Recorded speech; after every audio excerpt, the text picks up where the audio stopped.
ಕಲ್ಯಾಣ ಇಲಾಖೆ ವ್ಯಾಪ್ತಿ ಬರುವ ಪರಿಶಿಷ್ಟ ಜಾತಿ ವಿದ್ಯಾರ್ಥಿಗಳು ನೀವು ಇಂಜಿನಿಯರಿಂಗ್, ಮೆಡಿಕಲ್, ಅಗ್ರಿಕಲ್ಚರ್, ವೆಟರ್ನರಿ ಕೋರ್ಸ್ಗಳಲ್ಲಿ ಅಬೋವ್ 60% ಮಾಡಿದರೆ ನಿಮ್ಮ ಒಂದು ಖಾತೆಗೆ 35,000 ರೂಪಾಯಿ ಪ್ರೈಸ್ ಮನಿ ಅಮೌಂಟ್ ಬಂದು ಡೈರೆಕ್ಟಾಗಿ ಜಮಾ ಆಗುತ್ತೆ. ನೀವೇನು ಮಾಡಬೇಕಪ್ಪ ಅಂದರೆ ಆನ್ಲೈನ್ ಮೂಲಕ ಅರ್ಜಿಯನ್ನು ಸಲ್ಲಿಸಬೇಕು.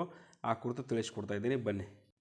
ನೋಡಿ ವಿದ್ಯಾರ್ಥಿಗಳೇ, ಸಮಾಜ ಕಲ್ಯಾಣ ಇಲಾಖೆ ಅಫಿಷಿಯಲ್ ವೆಬ್ಸೈಟ್ಗೆ ಬಂದು ಇಲ್ಲಿ ಸ್ಕ್ರೋಲ್ ಅಪ್ ಮಾಡಿ, ಇಲ್ಲಿದೆ ನೋಡಿ ಪ್ರೋತ್ಸಾಹಧನ ಆನ್ಲೈನ್ ಅರ್ಜಿ ಅಂತಿದೆಯಲ್ಲ, ಇದನ್ನ ಕ್ಲಿಕ್ ಮಾಡಿ ನೀವು ಅರ್ಜಿಯನ್ನು ಸಲ್ಲಿಸ್ಬೋದು. ನೋಡಿ ವಿದ್ಯಾರ್ಥಿಗಳೇ, ಈ ಮುಂಚೆ ನೀವು ಈ ಒಂದು ವೆಬ್ಸೈಟ್ ಮೂಲಕ ಅರ್ಜಿಯನ್ನು ಸಲ್ಲಿಸ್ತಾ ಇದ್ರಿ. ಇಲ್ಲಿ ಕ್ಲಿಕ್ ಮಾಡಿದಾಗ ಈ ವೆಬ್ಸೈಟ್ ಬರುತ್ತೆ. ಇಲ್ಲಿದೆ ನೋಡಿ, ಅಗ್ರಿಕಲ್ಚರ್, ಇಂಜಿನಿಯರಿಂಗ್, ವೆಟರ್ನರಿ, ಮೆಡಿಸಿನ್ ಕೋರ್ಸ್ಗಳಲ್ಲಿ 35,000 ರೂಪಾಯಿ ನಿಮ್ಮ ಒಂದು ಅಕೌಂಟ್ಗೆ ಅಬೋವ್ 60 ಇದ್ದರೆ ಜಮಾ ಆಗ್ತಾಯಿತ್ತು. ಬಟ್ ಈ ವರ್ಷದಿಂದ ಈ ವೆಬ್ಸೈಟ್ ಬಂದ್ ಮಾಡಿದ್ದಾರೆ. ಹೊಸ ವೆಬ್ಸೈಟ್ ಮೂಲಕ ಆನ್ಲೈನ್ ಅರ್ಜಿ ಕರೆದರೆ. ಇಲ್ಲಿದೆ ನೋಡಿ ಪ್ರೋತ್ಸಾಹಧನ ಆನ್ಲೈನ್ ಅರ್ಜಿ ಅಂತ, ಇದನ್ನು ಕ್ಲಿಕ್ ಮಾಡಿ.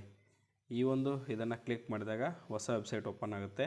ಇಲ್ಲಿ ನೀವೇನು ಮಾಡೋಕ್ಕಪ್ಪ ಅಂದರೆ ರಿಜಿಸ್ಟರ್ ಆ್ಯಂಡ್ ಅಪ್ಲೈ ಅಂತಿದೆ, ಇದನ್ನ ಕ್ಲಿಕ್ ಮಾಡಿದಾಗ ಇಲ್ಲಿ ರಿಜಿಸ್ಟರ್ ಅಂತ ಕೇಳುತ್ತೆ. ಇಲ್ಲಿ ರಿಜಿಸ್ಟರ್ ಮಾಡಿ ನಿಮ್ಮ ಸ್ಕೀಮ್ ಬಂದುಬಿಟ್ಟು ಪೋಸ್ಟ್ ಮೆಟ್ರಿಕ್ ಪ್ರೈಸ್ ಮನಿ ಅಂತ ತೆಗೆದುಕೊಂಡಾಗ ಇಲ್ಲಿ ಆಧಾರ್ ವ್ಯಾಲಿಡೇಷನ್ ಮಾಡಿ ಆನ್ಲೈನ್ ಮೂಲಕ ಅರ್ಜಿಯನ್ನು ಸಲ್ಲಿಸ್ಬೋದು. ಏನಾದರೂ ಡೌಟ್ಸ್ ಇದ್ದರೆ ಕಮೆಂಟ್ಸ್ ಮಾಡಿ, ಆ ಕುರಿತು ತಿಳಿಸ್ಕೊಡ್ತೀನಿ ಅಂತ ಹೇಳ್ತಾ thank you for watching this video.